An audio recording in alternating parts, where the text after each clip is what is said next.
Следниот состанок на Комисијата за заразни болести ќе биде пред 15 јуни, а до тогаш ќе работиме со организаторите на разни наставни, концерти, тоа што се планира да се организира во текот на летните месеци, за да се донесат соодветните протоколи.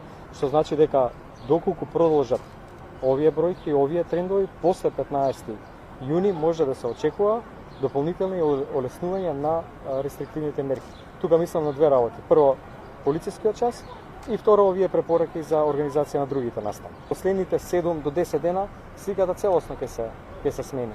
Во еден момент кога ќе се исцрпат сите граѓани од списокот на пријавени, веројатно пунктовите ќе работат и отворено без закажување.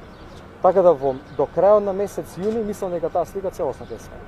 Сега ги уфрливме во системот 10.000 кои што пристигна во понеделникот вакцини на Pfizer.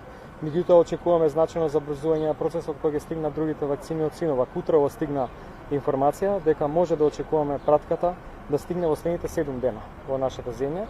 Уште една добра информација дека тоа што е одделено како количина за нашата земја се наоѓа во претходно пакувани шприцеви, онака како што беше првата количина на вакцината на Sinopharm. Тоа го олеснува начинот на давање. Така да еве, тоа е добра вест.